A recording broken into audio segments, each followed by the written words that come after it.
Hello friends, आज हम solve करने वाले सिंगल एंट्री सिस्टम चैप्टर का example number 5, page number 224। Mister Govind bhai maintain accounts on single entry system. He provides information as under prepare annual account for the year ending 31 December 2017। आपको क्या find out करना है? तो आपको prepare करना है annual account. Annual account में 3 account आएगा, trading account, profit and loss account and balance sheet. लेकिन आपको 3 अकाउंट बनाने के लिए सारी इन्फॉर्मेशन चाहिए, तो वो इन्फॉर्मेशन आपके पास नहीं है। तो जैसे कि आपके पास स्टॉक की क्लोजिंग बैलेंस नहीं है, कैश की क्लोजिंग बैलेंस नहीं है, फर्नीचर की क्लोजिंग बैलेंस नहीं है, मशीनरी की क्लोजिंग बैलेंस नहीं है, ठीक है। तो आपके पास कैपिटल भी नहीं है, तो उसके लिए आपको स्टेटमेंट ऑफ अफेयर्स आपको बनाना है, कैश अकाउंट बनाना है। तो स्टेटमेंट ऑफ अफेयर्स आपको बनाना है, वो किसके लिए? कैपिटल के लिए बनाना है। और कैश अकाउंट किसके लिए बनाना है? क्लोजिंग बैलेंस ऑफ कैपिटल के लिए आपको बनाना है।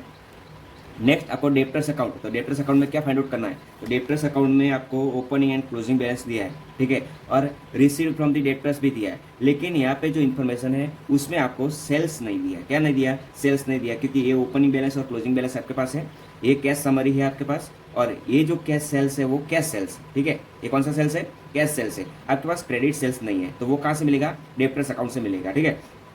और आपके पास कैश परचेज भी है, तो आपके पास क्रेडिट परचेस नहीं है। तो अगर क्रेडिट परचेस फाइंड आउट करना है तो उसके लिए आपको क्रेडिटर्स अकाउंट आपको प्रिपेयर करना है, ठीक है। वो हो गई आपकी कैश ट्रांजेक्शन। थर्ड है वो क्या है? Other transaction during the year. Discount allowed, it means discount paid है, तो वो आपको एक्सपेंस है। डिस्काउंट रिसीव्ड तो इनकम है। बैड डेप है, बिल रिसीवेबल डिसऑनर है, बिल्स पेएबल डिसऑनर है, परचेस रिटर्न है, सेल्स रिटर्न है, bill receivable endorse to creditors 5000 rupees का है। तो और उसकी टोटल अमाउंट कितनी है? 10,000 रुपीज़। उसमें जो ये हमने डिस्कशन किया वो क्या है? सिर्फ एंट्री है। अभी एडजस्टमेंट देख लेते क्या है। Rate of gross profit is 30% on sales. ये आपको दिया है, वो किसके लिए दिया है? क्योंकि आपको स्टॉक नहीं दिया है, क्लोजिंग स्टॉक की वैल्यू आपके पास नहीं है। अगर वो फाइंड आउट करने तो आपके पास एक इन्फॉर्मेशन तो चाहिए, तो आपको ग्रोस प्रॉफिट मिल जाएगा। बाकी का जो डिफरेंट आएगा वो क्या आएगा? क्लोजिंग स्टॉक आएगा, ठीक है। Next second number, calculate 10% depreciation on machinery and 5% depreciation on furniture. तो आपको डेप्रिसिएशन कैलकुलेट करना है। Third number, provide bed debt reserve on debtors. Debtors पे आपको बेड डेप रिजर्व कैलकुलेट करना है, तो वो अमाउंट कितनी है? 10%। आपको क्लोजिंग बैलेंस की, जो भी डेप्टर्स अकाउंट की क्लोजिंग बैलेंस है 3,39,000, उस पर आपको 10% आपको बेड डेप रिजर्व आपको कैलकुलेट कर। स्टार्ट करते हैं एग्जाम्पल। तो फर्स्ट आपको क्या फाइंड आउट करना है? ओपनिंग कैपिटल फाइंड आउट करना है, ठीक है। तो उसके लिए सिंगल एंट्री सिस्टम में कितने अकाउंट आएगा वो हम पहले डिस्कशन कर लेते हैं। तो सबसे पहले आपको क्या प्रिपेयर करना है? स्टेटमेंट ऑफ अफेयर्स आपको प्रिपेयर करना है। वहां से आपको क्या मिलेगी? ओपनिंग कैपिटल मिलेगी। सेकंड आपको प्रिपेयर करना है वो कैश अकाउंट प्रिपेयर करना है, तो वहां से आपको क्या मिलेगी? क्लोजिंग कैश बैलेंस आपको मिलेगी। तो वो आपको नहीं दिया है, तो वो आपको जो भी राउंड फिगर आएगा वो आपको मिलेगी। नेक्स्ट आपको क्या प्रिपेयर करना है? डेप्टर्स अकाउंट प्रिपेयर करना है। तो डेप्टर्स अकाउंट में जो भी बैलेंस आएगी वो क्लोजिंग बैलेंस भी आपके पास है, ओपनिंग बैलेंस भी आपके पास है। तो यहाँ पे जो डिफरेंट आएगा वो क्या आएगा? क्रेडिट सेल्स डिफरेंट आएगा, ठीक है। और नेक्स्ट में बिल रिसीवेबल। तो डेप्टर्स के साथ एक अकाउंट आता है, वो क्या है? बिल रिसीवेबल है। नेक्स्ट आएगी क्रेडिटर्स अकाउंट। जैसे डेप्टर्स अकाउंट बनाया है ऐसे आपको क्रेडिटर्स अकाउंट बनाना है। उसमें भी ओपनिंग बैलेंस है, क्लोजिंग बैलेंस है, लेकिन आपको क्रेडिट परचेज नहीं दिया। क्या नहीं दिया है? क्रेडिट परचेज नहीं दिया। तो वो कितनी अमाउंट आई है? 4,10,000 रुपीज़, ठीक है। नेक्स्ट आपको बिल्स पेएबल, ओपनिंग बैलेंस और क्लोजिंग बैलेंस भी आपके पास है, जो भी कैश मिली है वो भी है आपके पास, डिसऑनर की अमाउंट भी है। तो राउंड फिगर आएगा वो कहाँ से इश्यू हुए? Bills payable creditors. तो वो आपको डिफरेंट कहाँ से लेके जाना है? बिल्स पेएबल में लेके जाना है, ठीक है। नेक्स्ट आपको प्रिपेयर करना है ट्रेडिंग अकाउंट। तो आपको फाइनल में जो prepare annual account final prepare करना है, तो उसमें फर्स्ट में क्या है? Trading account. सेकंड में क्या आएगा? Profit and loss account. और लास्ट में क्या आएगा? बैलेंस शीट, ठीक है। तो वो आपको प्रिपेयर करना है। तो उसके लिए फर्स्ट स्टार्ट करते हैं हम।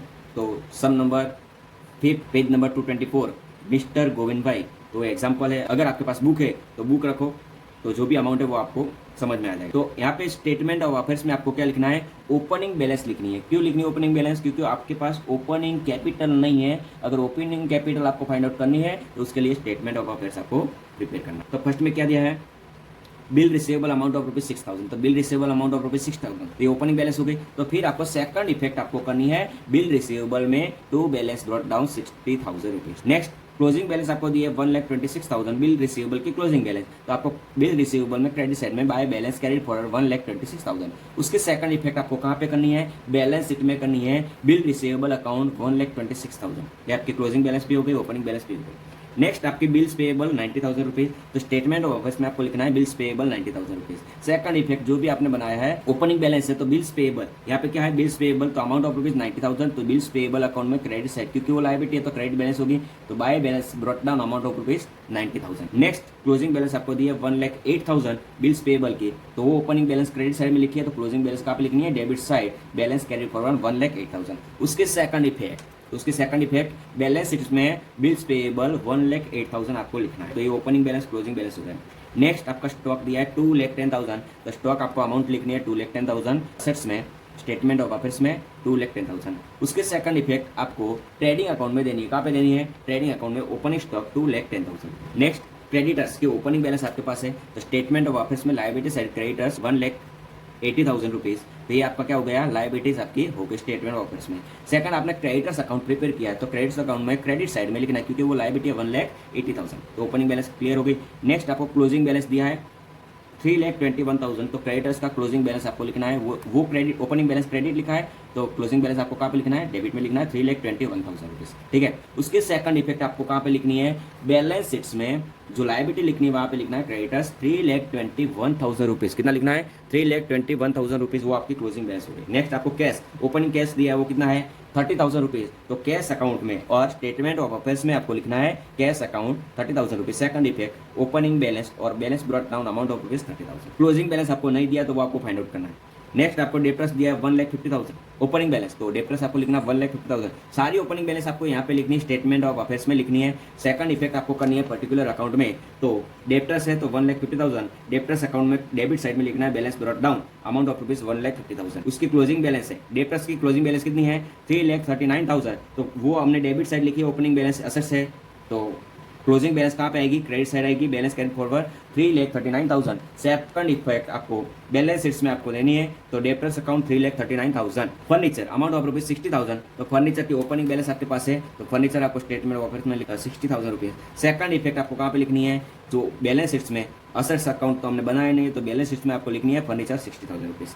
Next machinery amount of rupees 3,60,000, तो फर्स्ट इफेक्ट आपको कहाँ पे देनी है स्टेटमेंट ऑफ अफेयर्स में मशीनरी 3,60,000, तो सेकंड इफेक्ट आपको कहाँ पे देनी है बैलेंस शीट में मशीनरी अकाउंट 3,60,000। तो ये यहाँ पे ओपनिंग बैलेंस और क्लोजिंग बैलेंस कंप्लीट हो गया। Now summary of the cash book received from the bill receivable, कहाँ से रिसीव हुआ है बिल रिसीवेबल रिसीव्ड हुआ है, तो आपकी जनरल एंट्री क्या होगी cash account debited to bill receivable account, तो कैश अकाउंट में डेबिट साइड में लिखना है to bill receivable account 30,000 rupees. Second effect कहाँ से मिला है तो वहाँ पे आपको क्रेडिट करना है, तो बिल रिसीवेबल से मिला है तो by cash 30,000। Next cash sales amount of rupees 330,000, तो वो कैश सेल्स है तो कैश अकाउंट डेबिट, उसकी जनरल एंट्री क्या होगी cash account debit to sales account 3,30,000। Second effect आपको ट्रेडिंग अकाउंट में देनी, कहाँ पे देनी है ट्रेडिंग अकाउंट में देनी है to by cash sales amount of rupees 3,30,000, ठीक है। Next received from the debtors amount of rupees 2,40,000, total कितना रिसीव्ड हुआ 2,40,000, लेकिन उसमें से क्या बोला है including rupees 40,000 recovered from the bad debt, तो पास्ट में जो बेड डेप हमने लिखी थी प्रॉफिट एंड लॉस में तो वो अभी रिकवर हो गई है, वो अमाउंट कितनी है 40,000, और टोटल डेप्टर से कितनी अमाउंट रिसीव हुई है 2,40,000। 2,40,000 में से 40,000 बेड डेप की है तो रिसीव्ड टोटल नेट डेप्टर्स की कितनी आएगी 2 लाख रुपीज, तो आपको जनरल एंट्री क्या होगी cash account debited to profit and loss account 40,000 and to debtors account remaining amount 2 lakh rupees, तो profit cash account debited to debtors account 2 lakh rupees and to profit and loss account 40,000 rupees. यहाँ पे separately effect आपको देनी है, तो debtors account में आपको क्या करना है क्रेडिट करना है, तो बाय कैश 2 लाख रुपीज और 40,000 का जो ट्रांजेक्शन रिमेनिंग है बेड डेप रिकवर का वो प्रॉफिट एंड लॉस में आपको क्रेडिट में लिखना है, प्रॉफिट एंड लॉस में क्रेडिट में by bad debt recover amount of rupees 40,000 rupees, तो ये ट्रांजेक्शन कंप्लीट हो गया। Received from sale of machinery, ये हमने मशीनरी एक मशीनरी है वो सेल आउट किया, अमाउंट कितनी है 24,000 आपको रिसीव्ड हुई, मशीनरी कितने की है 30,000 की, तो यहाँ पे आपको कुछ कैलकुलेशन करने की जरूरत है, तो कैलकुलेशन में क्या होगा तो टोटल मशीनरी आपकी कितनी है 30,000, उसमें से हमने सेल आउट कितने में किया 24,000 में सेल आउट किया, तो आपको डेप्रिसिएशन भी कैलकुलेट करना है, तो डेप्रिसिएशन कितने महीने का आएगा आपकी ईयर एंडिंग कौन सी है 31 दिसंबर 2017 और सेल आउट कब किया 30 जून 2017, इट मीन्स आपने 6 मंथ यूटिलाइज किया है, तो 6 मंथ यूटिलाइज किया उस पर डेप्रिसिएशन कितना आएगा 30,000, तो 30,000 मल्टीपल बाय डेप्रिसिएशन कितना कैलकुलेशन करना है मशीनरी पे, तो मशीनरी पे 10% डेप्रिसिएशन कैलकुलेट करना है 10 मल्टीपल बाय ठीक है, ये 10% मल्टीपल बाय 6 डिवाइडेड बाय 12, तो आंसर कितना आएगा, डेप्रिसिएशन आएगा 1500, तो उसमें से आपको लेस करना है, तो लॉस कितना आएगा 4500, ये आपका लॉस होगा। तो ये आपका लॉस है, ये आपका डेप्रिसिएशन है और ये आपका कैश, तो ये सारे इफेक्ट आपको देनी। तो आपको रिसीव कितना हुआ है 24,000, कैश अकाउंट में आपको लिखना है sale of machinery amount of rupees 24,000। Next आपको डेप्रिसिएशन लिखना है। डेप्रिसिएशन कहाँ पे आएगा, प्रॉफिट एंड लॉस में डेबिट साइड में। डेप्रिसिएशन जितना भी डेप्रिसिएशन आया आपको, तो वो आपको क्या करना है, डेबिट करना है। तो depreciation on sale of machinery amount of rupees 1500, और लॉस कितना हुआ था 4500, तो loss on sale of machinery 4500। और कितने की मशीनरी सेल आउट की, तो वो आपको यहाँ से आपको लेस करनी है, लेस मशीनरी 30,000, टोटल अमाउंट आपको लिखनी है, डेप्रिसिएशन वाली नहीं लिखनी है। तो टोटल अमाउंट हमने जो सेल आउट की वो आपको लेस करना है, तो टोटल नेट अमाउंट कितनी आएगी 3,30,000, ये सारी इफेक्ट होगी। नेक्स्ट आपको cash purchase amount of rupees 90,000, तो उसकी जनरल एंट्री क्या होगी, purchase account debited to cash account. तो कैश अकाउंट में आपको क्रेडिट करना और ट्रेडिंग अकाउंट में आपको डेबिट करना है cash purchase amount of rupees 90,000, और सेकंड इफेक्ट आपको कैश अकाउंट में क्रेडिट करना है by purchase amount of rupees 90,000। Next आपको क्या है, रेंट पेड, रेंट पेड कितना है 30,000, तो वो भी कैश अकाउंट क्रेडिट होगा, रेंट पेड 30,000। सेकंड इफेक्ट आपको कहाँ पे करनी है, प्रॉफिट एंड लॉस में आपको डेबिट करनी है, तो प्रॉफिट एंड लॉस में rent paid 30,000 rupees. Next salary paid amount of rupees 54,000, वो भी प्रॉफिट एंड लॉस एक्सपेंस है, तो प्रॉफिट एंड लॉस में आपको डेबिट लिखना है, तो प्रॉफिट एंड लॉस में डेबिट 54,000 रुपीज। सेकंड इफेक्ट आपने पेमेंट किया है, तो कैश अकाउंट में क्रेडिट करना है by salary paid amount of rupees 54,000 rupees. Next pay to creditors amount of rupees 2,10,000, ये भी आपने पेमेंट किया तो कैश अकाउंट क्रेडिट होगा, तो बाय क्रेडिटर्स 2,10,000। लेकिन रिसीव किसने किया है, तो उसका अकाउंट आपको डेबिट करना है, तो रिसीव किया है क्रेडिटर्स ने टू कैश अकाउंट 2,10,000 रुपीज, ये ट्रांजेक्शन कंप्लीट हो गया। Next cash withdraw amount of rupees 60,000, ये भी कैश आपकी बिजनेस से आउट गोइंग हो रही है, तो आपको क्रेडिट करना है कैश अकाउंट क्रेडिट, तो bye drawing 60,000 rupees.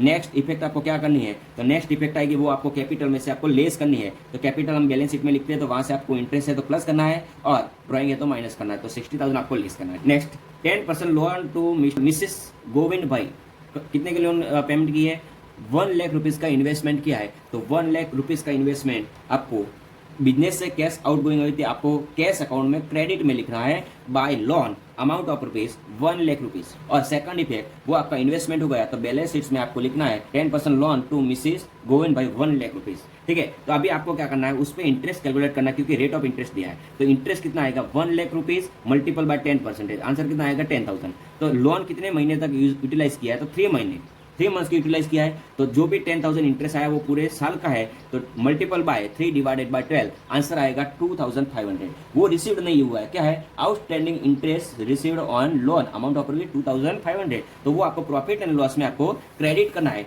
Interest on loan amount of 2,500। ठीक है, तो लोन भी हो गई और लोन का इंटरेस्ट भी हो गया। नेक्स्ट आपको फर्नीचर परचेज, आपने फर्नीचर परचेज किया, वो कितने का है 30,000 रुपीज, तो उसकी जनरल एंट्री क्या होगी, furniture account debited to cash account, तो फर्नीचर अकाउंट में आपको डेबिट में परचेस में लिखना है 30,000 रुपीज। और सेकंड इफेक्ट आपको कैश अकाउंट में आपको क्रेडिट में लिखना है फर्नीचर परचेस, क्या लिखना है, furniture purchase amount of rupees 30,000। Next miscellaneous expense amount of rupees 18,000 expense payment किया है, तो miscellaneous expense amount of rupees कितना है 18,000 रुपीज, तो miscellaneous expense 80,000 rupees cash account में क्रेडिट में लिखना है। सेकंड इफेक्ट आपका प्रॉफिट एंड लॉस का एक्सपेंस है, तो प्रॉफिट एंड लॉस में आपको एक्सपेंस में लिखना है miscellaneous expense amount of rupees 18,000 rupees. Next bills payable paid amount of rupees 15,000 rupees, bills payable का पेमेंट किया आपने, तो वो पेमेंट कितना है 15,000 रुपीज, तो बिल्स पेएबल का पेमेंट किया है, तो वो कैश अकाउंट में आपको क्रेडिट में लिखना है, वहां पे लिखना है by bills payable account 15,000 rupees. और किसका पेमेंट किया है, तो वो एक्सपेंस है, तो वो आपको डेबिट करना है, तो बिल्स पेएबल एक्सपेंस है, तो cash account to cash account amount of rupees 15,000 rupees, तो ट्रांजेक्शन कंप्लीट हो गया। तो यहाँ पे कैश ट्रांजेक्शन सारा कंप्लीट हो गया है। Now third number other transaction during the year, एक कैश ट्रांजेक्शन था, ये ओपनिंग क्लोजिंग बैलेंस थी, अभी अदर ट्रांजेक्शन है। ठीक है, तो discount paid it means discount allowed to debtors amount of rupees 9,000, amount of rupees 9,000, कितना डिस्काउंट अमाउंट पेड किया है 9,000, वो कैश ट्रांजेक्शन नहीं है, ये अक्रूवल ट्रांजेक्शन है। तो आपको टू इफेक्ट करनी है, तो सबसे पहले डिस्काउंट अलाउड किया है, तो डिस्काउंट किसको अलाउड करते हैं, तो डेब्टर्स को, तो वहां पे हमने जितने डिस्काउंट अलाउड किया है, तो डेब्टर्स अकाउंट में क्रेडिट में लिखना है discount allowed it means discount paid rupees 9,000 rupees. और सेकंड इफेक्ट वो आपका एक्सपेंस है, और एक्सपेंस आपको प्रॉफिट एंड लॉस में लिखना है डेबिट साइड में to discount paid amount of rupees 9,000 rupees. Next discount receive amount of rupees 6,000, तो वो क्या है आपकी इनकम है, तो प्रॉफिट एंड लॉस में क्रेडिट में लिखना है discount receive amount of rupees 6,000। Next effect discount कहाँ से मिलता है, तो क्रेडिटर से मिलता है, तो क्रेडिटर्स अकाउंट में डेबिट में लिखना है to discount receive amount of rupees 6,000 rupees. Okay. Bad debts, ये बेड डेप है, बेड डेप रिजर्व का आपको एडजस्टमेंट दिया है, लेकिन ये यहाँ पे क्या है, बेड डेप है, और बेड डेप कितनी है 36,000। तो बेड डेप कहाँ से आएगी, तो बेड डेप डेप्टर से आएगी। तो बेड डेप आपको डेप्टर्स अकाउंट में क्रेडिट में लिखना है 36,000 रुपीज़। तो डेप्टर्स अकाउंट में क्रेडिट में 36,000। सेकंड इफेक्ट आपको कहाँ पे करनी है, प्रॉफिट एंड लॉस में आपको डेबिट में लिखना है, अमाउंट कितनी है 36,000 rupees. Next, bill receivable dishonour, आपकी बिल रिसीवेबल डिसऑनर हुई है, अमाउंट ऑफ रुपीज 24,000। कितनी डिसऑनर हुई है, 24,000 अमाउंट की बिल रिसीवेबल डिसऑनर हुई है। तो वो आपको क्या करनी है, डिसऑनर की आपको इफेक्ट करनी है। तो पहले आपके पास जितनी बिल रिसीवेबल थी उसमें से बिल रिसीवेबल माइनस हो जाएगी, लेस हो जाएगी। तो आपके पास जितने भी बिल रिसीवेबल है, डेबिट बैलेंस है, तो उसमें से आपको क्रेडिट में लिखनी जितनी भी डिसऑनर हुई है इतनी। तो bye bill receivable dishonour amount of rupees 24,000। और वो आपको जो डिसऑनर हुई है बिल रिसीवेबल, वो आपको कहाँ पे वापस करनी है, डेप्टर्स को आपको वापस करनी है। तो डेप्टर्स अकाउंट में आपको डेबिट में लिखना है, ये आपने क्रेडिट किया तो सेकंड इफेक्ट आपको डेबिट में लिखना है, bill receivable dishonour amount of rupees 24,000। Next, bills payable, ये भी आपको डिसऑनर ही है 12,000 रुपीज की। तो बिल्स पेएबल डिसऑनर हुई है, वो कितने की है 12,000 रुपीज। तो bills payable dishonour, bills payable की क्रेडिट बैलेंस है, तो अगर वो डिसऑनर हुई है तो आपको डेबिट में लिखना है टू बिल्स पेएबल डिसऑनर। और सेकंड इफेक्ट उसके साथ अकाउंट कौन सा है, क्रेडिटर्स। तो क्रेडिटर अकाउंट में क्रेडिट में लिखना है bills payable dishonour amount of rupees 12,000 rupees. Okay. Next, purchase return amount of rupees 15,000 rupees. तो परचेज रिटर्न है, तो परचेज का अकाउंट रिलेटेड कौन सा है, क्रेडिटर्स अकाउंट है। तो क्रेडिटर्स अकाउंट जो भी है उसमें से आपको परचेज रिटर्न आपको लेस करना है। उसका मीनिंग क्रेडिटर्स का क्रेडिट बैलेंस है तो आपको लेस करना है, तो डेबिट में लिखना है to purchase return amount of rupees 15,000। Second effect आपको परचेज में से आपको लेस करना है credit purchase minus purchase return amount of rupees 15,000। वो जब भी आपको क्रेडिट परचेज मिलेगा तब हम ट्रांजेक्शन करेंगे। Next, sales return amount of rupees 30,000। तो सेल्स का ट्रांजेक्शन किसके साथ है, डेप्टर्स के साथ। तो डेप्टर्स की डेबिट बैलेंस है, अगर वो सेल्स रिटर्न है तो आपको क्रेडिट करना है sales return amount of rupees 30,000। Second effect आपको ट्रेडिंग अकाउंट में सेल्स में से आपको क्या करना है, लेस करना है। तो क्रेडिट सेल्स जो भी आंसर आएगा वो लिखेंगे यहाँ पे minus sales return amount of rupees 30,000। तो जो भी आंसर आएगा वो आपको आउटर कॉलम में लिखना। और last transaction, bill receivable endorse to creditors amount of rupees 10,000। कितने की एंडोर्स की है, 10,000 की एंडोर्स की है। तो आपको आपके पास जितने भी बिल रिसीवेबल है डेबिट बैलेंस उसमें से 10,000 रुपीज की आपने एंडोर्स की है, लेकिन किसको एंडोर्स की है, क्रेडिटर्स को। तो बिल रिसीवेबल आपके पास जितने भी बैलेंस है उसमें से आप 10,000 रुपीज की आप बिल रिसीवेबल एंडोर्स कर रहे हैं, तो आपको क्या लिखना है, क्रेडिटर्स को। क्योंकि किसको दे रहे हैं आप, क्रेडिटर्स को दे रहे हैं, तो 10,000 रुपीज। तो क्रेडिटर्स अकाउंट में आपको डेबिट में लिखना है bill receivable amount of rupees 10,000। अभी नेक्स्ट ट्रांजेक्शन आपको याद रखना है, out of this a bill of rupees 5,000 was dishonour. कितने की डिसऑनर हुई, 5,000 रुपीज की डिसऑनर हुई। तो वो अमाउंट 5,000 है, तो वो उसकी इफेक्ट आपको क्या करनी है, याद रखना है बच्चों। तो यहाँ पे आपको 5,000 की इफेक्ट देनी है। तो आपके पास जितने भी बिल रिसीवेबल थी उसमें से आपने क्रेडिटर्स को 10,000 रुपीज की बिल्स रिसीवेबल एंडोर्स किए। तो अभी उसमें से 5,000 की वापस आ रही है। तो 5,000 की वापस आ रही है तो आपको रिवर्स एंट्री करनी है। तो जैसे ये एंट्री की ऐसे आपको रिवर्स एंट्री करनी है। तो ये जो बिल रिसीवेबल की अमाउंट है 10,000 रुपीज, उसमें से 5,000 की डिसऑनर हुई है, तो आपको क्रेडिट में लिखना है बाय डेप्टर्स अकाउंट 5,000 रुपीज। यहाँ पे डेप्टर्स अकाउंट 5,000 लिखा है। अगर यहाँ पे डेप्टर्स अकाउंट नहीं लिखना है तो आपको लिखना है बिल रिसीवेबल, क्योंकि आपको रिवर्स एंट्री करनी है। क्या लिखना है, बिल रिसीवेबल आपको लिखना है। तो बिल रिसीवेबल कितने की है, 5,000। सेकंड इफेक्ट, बिल रिसीवेबल ने आपको ये क्रेडिट किया तो आपको डेबिट में लिखना है टू क्रेडिटर्स अकाउंट 5,000 रुपीज। जो भी डिसऑनर हुई है वो क्या हुई है, डिसऑनर हुई है, तो वो कितने की अमाउंट है, 5,000 रुपीज। सेकंड, ये जो बिल रिसीवेबल आपके पास आई है डिसऑनर की, तो वो आपके पास नहीं रखेंगे, वो किसको भेजेंगे, डेप्टर्स को भेजेंगे। तो डेप्टर्स को भेजेंगे तो वो आपसे बिजनेस में से वो आउट गोइंग हो जाएगी। तो आपको क्या करनी है, क्रेडिट में लिखनी है। वो आपके पास आई है तो आपने डेबिट लिखी है, आपसे वो वापस जा रही है तो आपको क्रेडिट में लिखनी है बाय डेप्टर्स अकाउंट। जो रिसीव कर रहे हैं उसके अकाउंट में आपको डेबिट में लिखना है बाय डेप्टर्स अकाउंट, क्रेडिट में आपको लिखना है बिल रिसीवेबल में 5,000 रुपीज।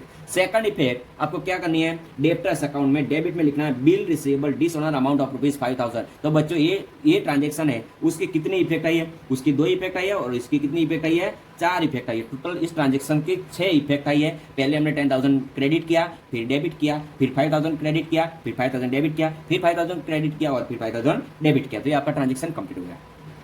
अभी आपको एडजस्टमेंट लिखना है। तो rate of gross profit is 30% on sales. वो बाद में डिस्कशन करेंगे, पहले हम पूरे ट्रांजेक्शन क्लियर कर लेते। Next, calculate 10% depreciation on machinery. कितना डेप्रिसिएशन कैलकुलेट करना है, 10%। तो जितनी भी मशीनरी आपके पास है, तो मशीनरी आपके पास कितनी है, 3,60,000 ओपनिंग बैलेंस है। उसमें से ये 3,60,000 मशीनरी की ओपनिंग बैलेंस है, लेकिन उसमें से हमने कुछ मशीनरी सेल आउट की, तो received from the sale of machinery amount of rupees 30,000 की मशीनरी सेल आउट की, तो उसमें से 30,000 की सेल्स करनी है। तो रिमेनिंग बैलेंस 3,30,000 है, वो उस पर आपको डेप्रिसिएशन कैलकुलेट करना है। तो डेप्रिसिएशन अमाउंट ऑफ रुपीज 10%, कितना डेप्रिसिएशन है 10% अमाउंट ऑफ रुपीज 33,000, उसमें से लेस करना है 2,97,000 आउटर कॉलम में लिखना है, कहाँ पे बैलेंस शीट में। Second effect of the depreciation amount of rupees 33,000, तो वो प्रॉफिट एंड लॉस में आपको डेबिट में लिखना है depreciation on machinery amount of rupees 33,000। ये मशीनरी का डेप्रिसिएशन कंप्लीट हो गया। नाउ डेप्रिसिएशन ऑन फर्नीचर 5% आपको कैलकुलेट करना है। तो फर्नीचर आपके पास ओपनिंग बैलेंस 60,000 प्लस हमने परचेस किया है, तो परचेस कितना किया था वो भी आपको लिखना है। तो जितने भी मशीनरी फर्नीचर आपने परचेस किया वो अमाउंट कितनी थी 30,000, 60,000 प्लस 30,000 अमाउंट कितना आया 90,000।